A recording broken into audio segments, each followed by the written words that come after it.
Salut à vous et bienvenue sur cette chaîne. Ici, nous parlons de musique et de tout ce qui est lié avec la musique. Nous parlons de l'éducation musicale, nous parlons de la musique religieuse, nous parlons de la musique profane, si on peut l'appeler comme ça. Nous parlons du business et de la musique, nous parlons de la promotion musicale, nous parlons de tout ce qui est lié à la musique.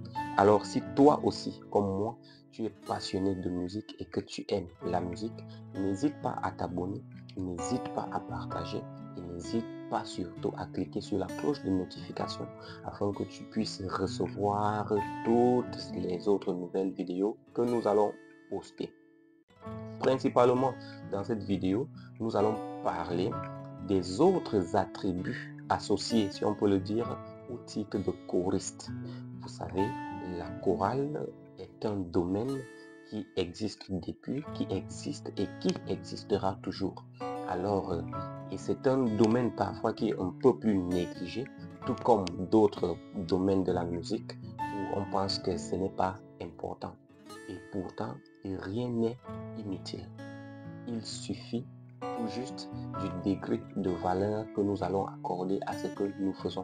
Alors pour moi, dans le domaine de la musique chorale est très importante et le choriste est encore plus important. Alors dans cette vidéo, nous allons parler de les autres attributs associés au titre de choriste. Mais avant cela, je vais me présenter. Je m'appelle Vianzé, je suis enseignant de musique et promoteur artistique et culturel. Sans plus tarder, nous allons entrer dans le vif du sujet. Ok. Il faudrait le noter ici. Nous allons parler de 4 points, 4 attributs qui sont reliés au titre de choriste et que peut-être beaucoup de choristes ignorent. Vous savez, si nous sommes là, nous ne sommes pas là comme des moralisateurs, mais nous sommes là pour partager notre ignorance. Parce que c'est lorsque tu partages ton ignorance que tu reçois en fait beaucoup de sagesse, beaucoup de connaissances et tu deviens intelligent et sage. Donc, si nous sommes là, nous ne sommes pas là à titre de moralisateur, loin de là.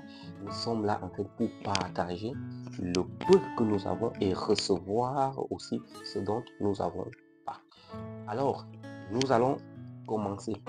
Lorsqu'on est choriste, il y a des attributs qui n'entrent pas le plus souvent dans notre esprit, mais en réalité qui sont très importants auprès de ceux qui nous regardent, auprès de ceux qui nous écoutent, auprès de ceux qui nous suivent. Et nous allons prendre par exemple comme pour premier attribut l'éducation. Lorsque nous sommes choristes, nous sommes un éducateur. Prendre conscience de cela va totalement modifier notre manière d'être en tant que choriste. Que ce soit notre manière de jouer d'un instrument de musique, que ce soit notre manière de chanter, que ce soit notre manière de composer nos chansons, que ce soit notre manière même de concevoir l'activité de choriste. Lorsque nous sommes choristes, nous sommes un éducateur. Puisque nous transmettons des messages, nous nous plaçons devant des gens pour transmettre des messages. Et le plus souvent, en réalité, on devient des morales. Certains vont s'habiller en fonction de nous. Certains vont interpréter des textes en fonction de nos chants, en fonction de notre musique. Certains auront une certaine compréhension de la vie, une certaine compréhension de certains écrits, une certaine compréhension, une certaine interprétation de, par exemple, la Bible, puisque le choriste œuvre beaucoup plus dans le domaine religieux, dans le domaine de l'Église. Ça veut donc dire que, et le plus souvent, la plupart des choristes chantent et interprètent, ou alors leur message provient de la Bible.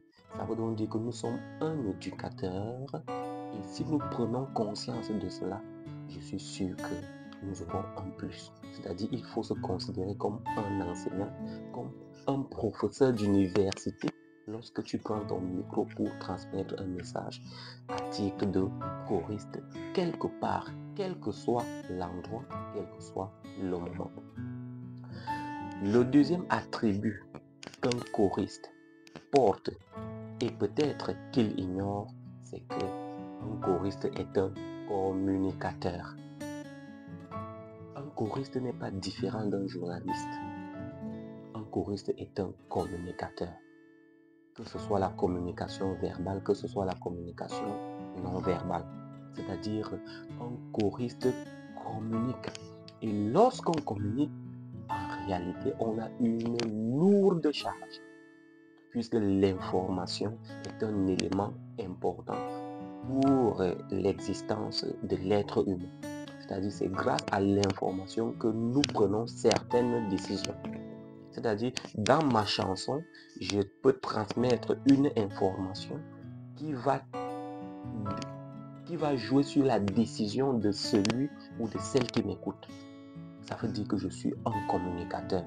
D'ailleurs, de nos jours, vous voyez, dans le monde politique, dans le monde du business, la communication, en réalité, est en train de challenger avec l'armée.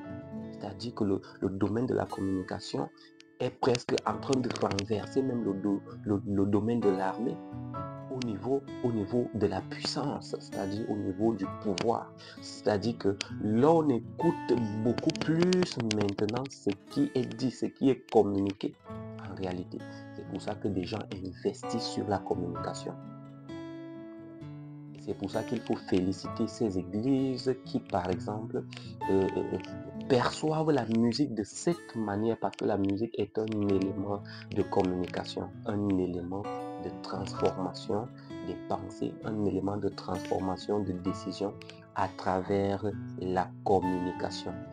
Ça veut donc dire que lorsqu'on est choriste et qu'on se considère comme tel, on va devoir soigner nos textes que nous allons chanter. Nous allons devoir soigner notre façon même de prononcer ces mots. C'est comme un journaliste. S'il ne prononce pas bien les mots, il peut déformer le message qu'il est en train de transmettre, que ce soit dans son émission, que ce soit dans son journal. Donc, le deuxième élément ici, c'est que un choriste est un communicateur. Un élément qu'on peut aussi négliger et qu'on peut penser pas important, mais moi j'ai trouvé qu'il est vraiment important et je l'ai cité. Un choriste est un styliste. Oui, un choriste est un styliste. Ici, il ne faut pas voir le stylisme seulement dans le sens de ceux qui vont faire les mises. Non, en fait, un styliste, en fait, ici, nous sommes naturellement tous des stylistes. Bon, mais maintenant, chacun a son modèle. Alors, quel est ton modèle? Puisque si tu es un communicateur, tu es un éducateur en réalité, même ton modèle d'habillement va transmettre une information. Donc, je pense que si un choriste prend vraiment ces notions en compte, sa manière d'être va totalement changer. C'est ça. Et on va beaucoup prendre la chose au sérieux. Et cela va nous apporter aussi beaucoup de respect parce que parfois même notre activité est irrespectée, si on peut le dire, n'est pas respectée à cause parfois de nous-mêmes. Vous savez, le plus grand pas dans la vie, c'est lorsqu'on se reproche soi-même. Alors, le dernier élément que je vais citer ici, un autre attribut qu'un choriste devrait automatiquement considérer, c'est que un choriste est un soldat. Oui, un choriste est un soldat. En réalité, le monde est fait de combats. Le monde est fait de compétition. Le monde est fait de concurrence. Ça veut donc dire que lorsqu'on se considère comme un soldat, on a un très grand avantage, quel que soit le domaine dans lequel nous fonctionnons. Qu'est-ce que j'entends par soldat? Il ne faut pas voir le soldat ici seulement celui qui va tirer l'arme à feu ou bien celui qui va combattre avec les coups de poing. Nous sommes tous des soldats, mais nous n'avons pas les mêmes armes. Et nous ne procédons pas de la même façon. Alors si un choriste pense qu'il est soldat, en réalité, je pense qu'il aura un grand avantage. Je vais relever ici un point très important. Je ne sais plus dans quel livre j'ai lu cela, où l'auteur a dit vaincre vaut mieux que... Oh non. Yes, vaincre vaut mieux que... Oh non, non, non, non.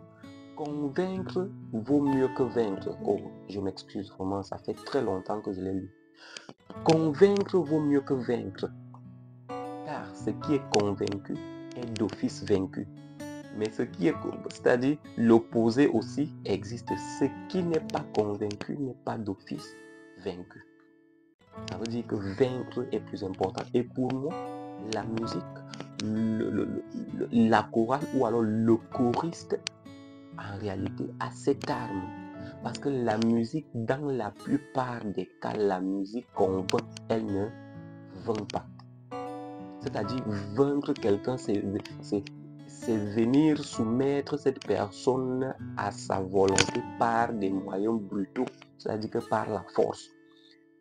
Et quand quelqu'un fait ça, en réalité, la personne n'est pas convaincue. Et vous savez, le résultat ne peut pas être le même. Or, quand quelqu'un est convaincu, en réalité, vous l'avez dominé. C'est pour ça qu'il y a des gens qui peuvent se couper des coups à cause de peut-être de leur Dieu, à cause d'une conviction, c'est-à-dire qu'ils ont.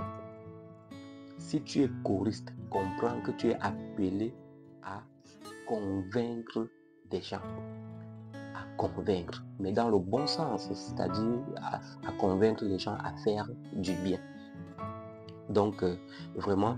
Et alors, quand tu es un soldat et que tu as l'arme qui convainc, moi je pense que tu es plus puissant que celui qui a l'arme qui vainc automatiquement. Parce que si un homme en tenue vient, il te dit couche-toi, oh, tu vas te coucher, mais déjà tu es fâché contre lui. Et ça veut dire que si tu as la possibilité de te relever, ou alors si tu as la possibilité de te retourner contre lui, ça sera catastrophique. Alors bon, maintenant s'il y a un autre soldat qui vient, il te convainc pour que tu puisses te coucher. Il te convainc. Tu vois que, ça dit, tu vas même te coucher. S'il a dit couche-toi et croise tes pieds, tu vas te coucher, tu t'enroules. Quand même quelqu'un viendra te dire lève-toi, c'est contre cette personne que tu vas t'acharner. Parce que en fait, le soldat t'a convaincu à se coucher.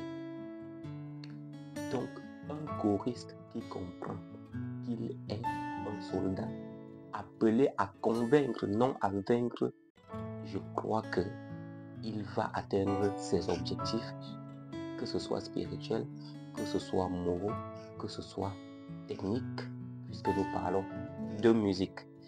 Alors, si vous avez aimé cette vidéo, nous sommes déjà au terme.